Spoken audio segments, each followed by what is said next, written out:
What is that? What is what? That. This? Nothing?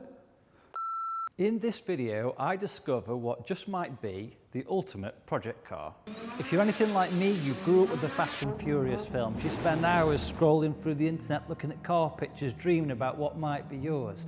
You want to have a go at a project. You don't know if you have the skills. You want to make something original, then this series is for you. This is Major Havoc does Fast and Furious.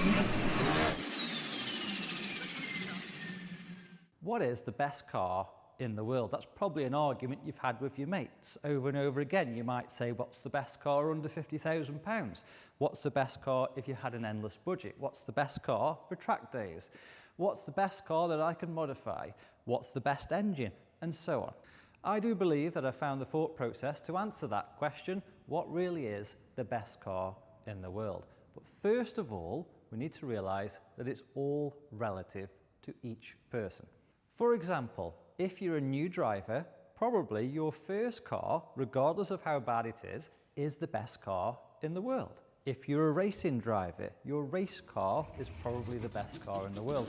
If you're absolutely rich and money is the biggest thing for you, probably the most expensive car is the best car for you. And I guess this video is not for any of those people, but if you're a customizer, a modifier, a creator, if you want to make your vehicle go faster, handle better, if you want to tune it, if you want to make it completely original, completely customized to your liking, then this is for you.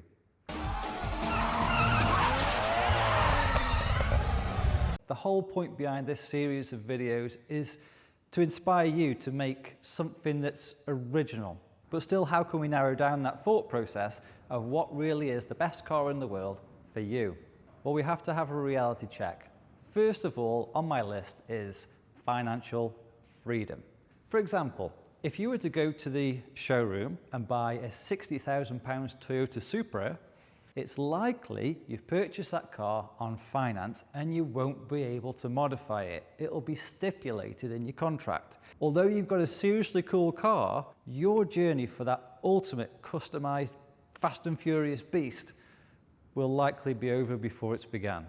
If you're lucky enough to have £60,000 available to buy a Toyota Supra and probably another £60,000 to modify it, then that leads to my second point on the list.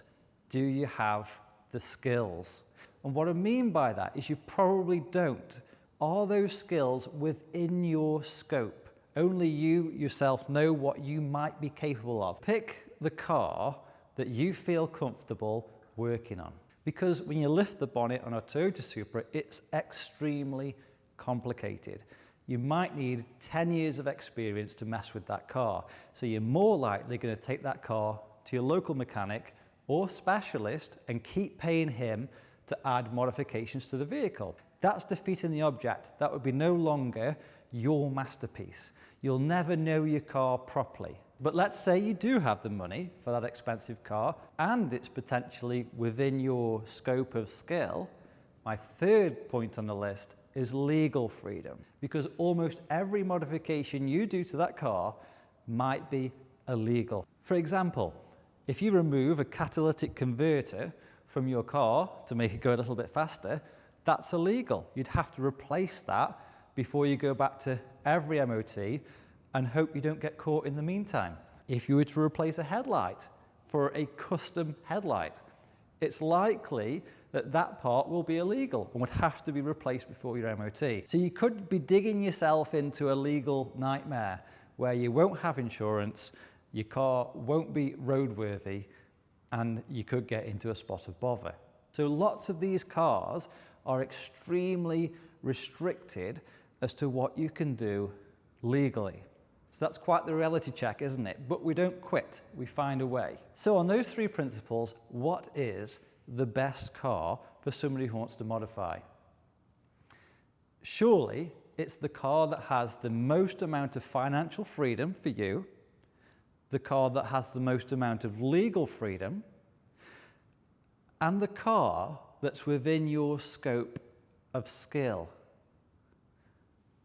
And I think I've found what that is. This is it, my favourite car in the world.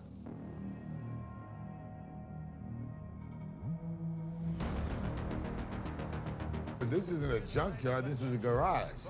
Hey, pop the hood. Pop the hood. Pop the hood? Pop the hood. All right. 2JZ engine. Yes! I retract my previous statement. You know what? This will decimate all after. You put about 15 grand in it or more if we have to. I know exactly what you're thinking. This is a piece of junk. And yeah, it is. It's absolutely nasty. But you have to see the potential, because what this really is a blank canvas. This is a 1978 Ford Cortina 1.6 GL, which means that this vehicle is more than 40 years old, which means that in the UK, the tax is free and I don't have to do an MOT every year. So I can pretty much do what I want with this within reason. You have to see the potential, right? Yes, it's disgusting, it's rusty, but I can turn this into an absolute monster. And that's exactly what I'm going to do.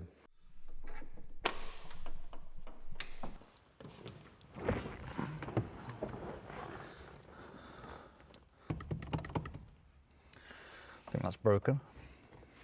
I'm getting two things instantly. One, it stinks in here, absolutely stinks.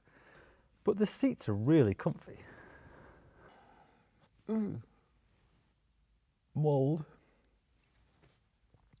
It smells like an old leather handbag and mold and must. It smells like must. And petrol. I've just seen all this, look at that. It's absolutely gross. There's mold everywhere. It's literally, the whole car is saturated in it. I can imagine how they were like in the 1970s, bimbling along with these comfy seats. But they also have no headrests. So if a car hits this one from behind, the seat is a bit like a guillotine. There's a hole there. Oh, there's holes everywhere.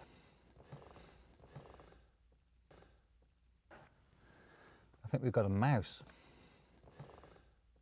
That could be what the smell is, if there's a dead mouse. So then, how does the Ford Cortina match up against some other cars? You might be quite surprised actually, there's a few hidden gems with this vehicle, as you'll see. So first and most importantly, we have a front engine vehicle with a rear wheel drive system. Rear wheel drive, of course, is much better for things like drag racing, fast acceleration and drifting.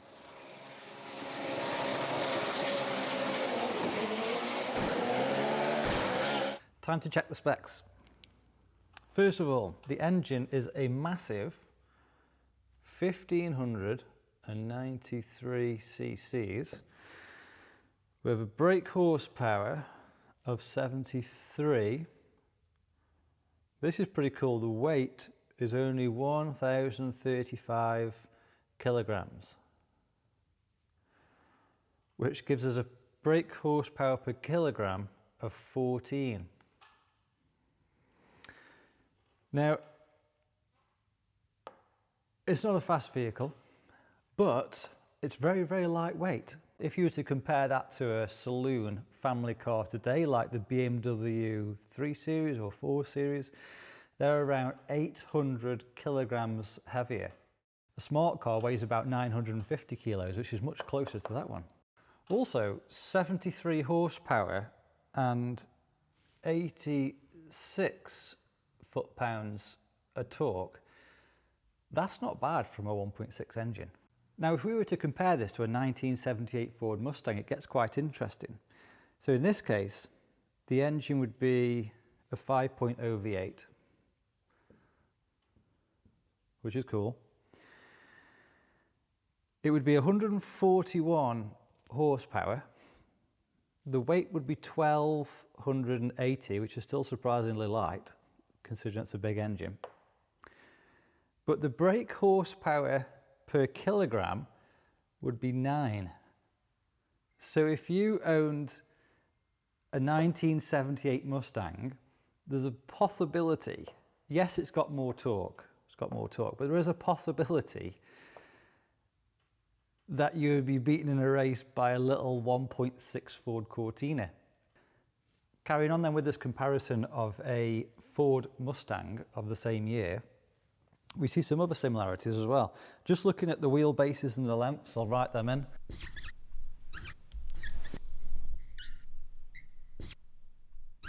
So these are two very similar cars, and of course the Mustang as well is front engine with a rear wheel drive. I know they're both made by the same manufacturer, but there's lots of similarities here with wheelbase and sizes. There's just a few millimetres difference in all of it. And the reason why this is a good thing is because this became an iconic car. And part of that reason is all the dimensions of it. But I didn't want to buy a Mustang, because if I brought one of these, I'd want to restore it to its absolute former glory and do nothing but a restoration. But because I have this piece of junk over here, I don't mind chopping and changing this and making something really special. To sum all that up, we have a front engine rear wheel drive car with similar proportions to the Mustang, and it's super lightweight. That's not a bad place to start, actually. Back in its day, this would have been extremely popular on the roads. It was the best-selling vehicle in the UK. And I think my granddad had one of these, and I think at the time I wouldn't be seen dead in it. But they didn't last long. And the reason is because we salt the roads here in winter, and these didn't have much salt corrosion protection. The bodywork would just fall to pieces. It would be eaten by rust. So it's quite unusual to find one example like this, over 40 years old, and the rust is only surface rust. What's also really unique is that you don't find these without modifications. I mean, this vehicle is absolutely bone stock. There's not a single thing on here that's been changed or replaced, apart from the tyres. Normally, this would be on its third restoration by now. And the only reason why it survived so long is because it was never really driven. It was brought by a farmer in Wales, and he drove it for a couple of years. He passed it down to his son, he never drove it, and he kept it in a barn the whole time. So it's only covered 30,000 miles or so. It's extremely solid and extremely original. It almost feels wrong for me to pull it apart and change it. It's weird how it's just got something about it. It's got this nostalgia. And yeah, I'm going to pull this apart and turn it into a beast. But I think I may just get it working and enjoy driving it for a few months. It's going to be a Restomod, which means that basically you get a classic car and you restore it, but you also modernize it somewhat. You put better running gear in, a better engine, maybe a body kit, some carbon fiber parts and all that. But the trick with a Restomod is to make a crazy cool vehicle, but keep the character of what it was. Keep some of the design features, keep it in character. So it'll be interesting to see if I can do it justice. So yes, it is my blank canvas, and I can't wait to see what the finished article is going to look like. The plan is, first of all, see if I can get the engine running. Then I've made a checklist. I'm going to go through the entire car to find out what works and what doesn't work and what's broken, so I can write a big list of parts that I'll need to order. First protocol was to check all the fuses, and they seemed okay. I put a new battery on it. I'm going to be running this indoors, so I thought it might be a good idea to check my CO alarm works, make a bit of extraction, and as well as open the door a little bit.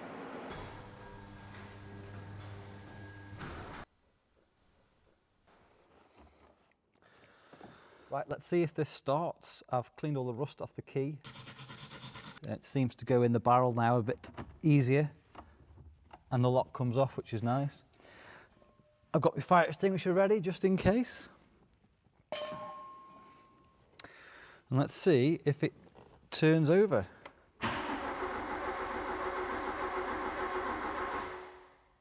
Well, it turns over.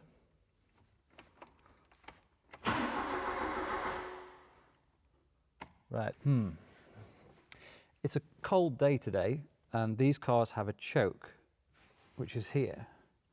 I'm not quite sure whether it needs to be pushed in or pulled out. There's no instructions. Never driven a car with a choke before. I think it would be pulled out.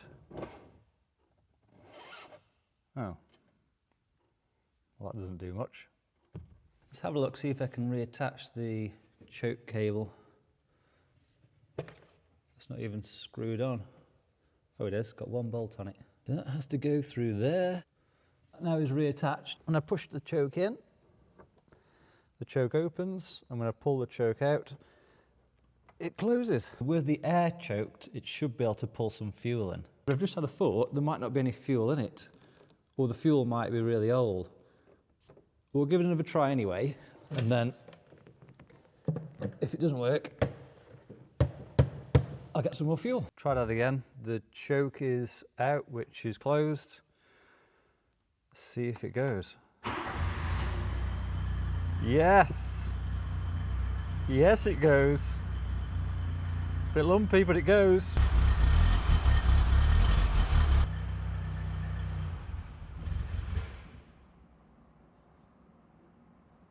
Yeah. I think it needs a bit of work. 5 minutes later. Try it again, try it again.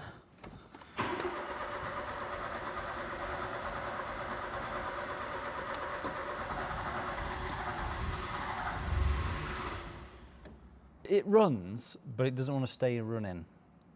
And I don't think the temperature gauge works. And I think we're pretty much out of fuel. So we'll get them two things fixed. As you can see here, the radiator's been leaking in several places. But I'm quite pleased with that. It runs. It's a 46-year-old engine. It's been cooked up in a barn. It's not seized. Yes, it needs some new parts, but I can work with that. So I'll leave it there for now. I'll do my checklist, find out what parts it needs throughout the whole car. I'll order them bits up. But so far, so good. See if the radio works. I don't know exactly what does what.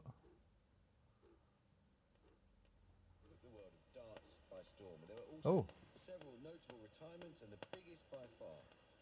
It works. This must be what they listened to in the 70s. I don't know if you can hear that. I'm going to put my microphone there. What does this do? That one there. Ooh, fans work. Ooh, it's blowing leaves out of there. Hazards.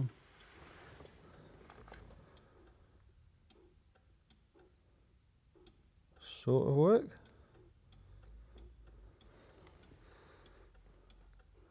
I can see, so we need two front hazard bulbs. Okay. Rear heated screen. Nope. Ashtray, what's in there? Oh, nothing. Glove box. Oh, there's stuff in there.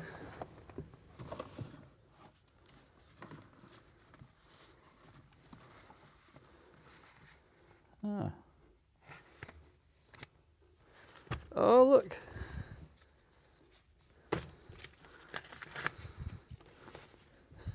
I have a manual.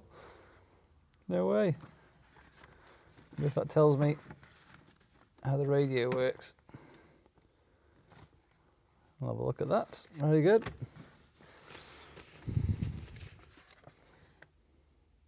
And what's this here? Ah, a distributor cap. So it's had a new part at some point. What is that? Oh my goodness. What is that? It's a glass. I can't even get them out. Oh my goodness. Those are beautiful. Maybe I could fix them up as well. Put that back in there for now. This piece is falling off. What else have we got? Interior light. Nope. Oh, it does. How about that? That works. Okay, very good.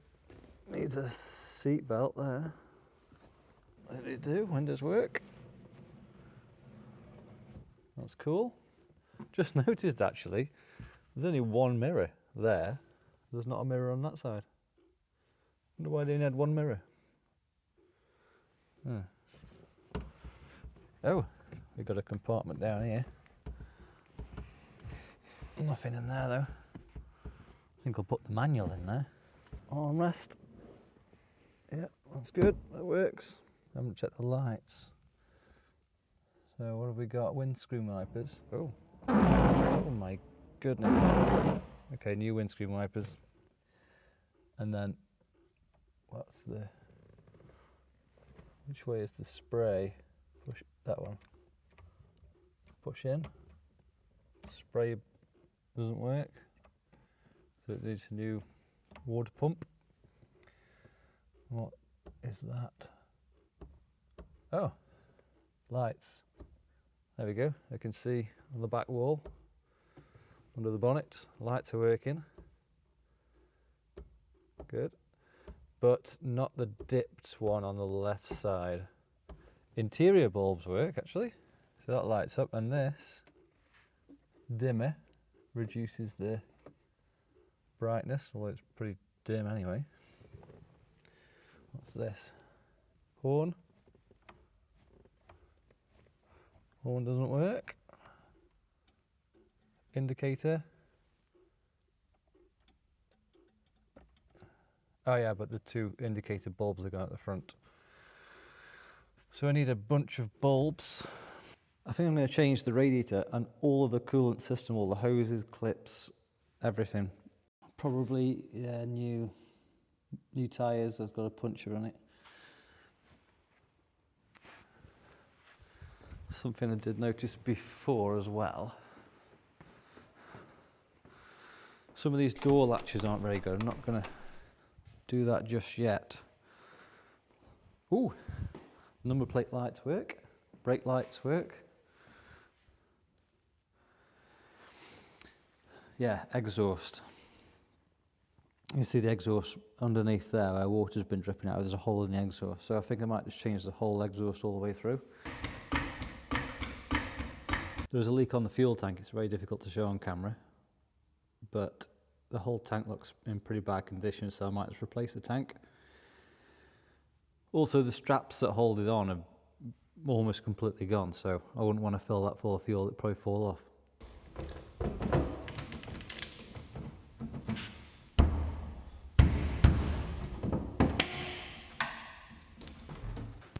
It's got a spare wheel.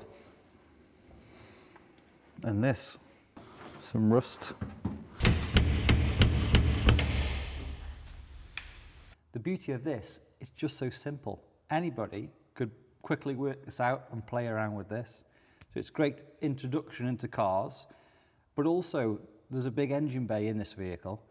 So I could easily, in the future, change that for a V8 or a turbocharged engine, or maybe something more exotic like a rotary or a four-rotor. So you've got that simplicity right now to get to grips with it. And I'm going to have a little play with this engine, see what power I can get it to make. And it doesn't matter if I blow it up. The engine's just not worth anything. So it's a great experience for me, and it's infinitely scalable in the future. That's it for this video. That's the project. It will be the major Havoc mobile. I've got a bunch of new parts for it here. I'm going to put them on in the next video, see if I can get this absolutely perfect. I hope you like the choice of vehicle.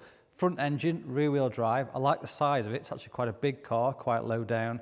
I love the classic nature of the car too. So I'm going to try and capture that in the Restomod. Now, I did promise that this was going to be an absolute beast of a car when it's finished. So I have one extra thing to show you. It's this.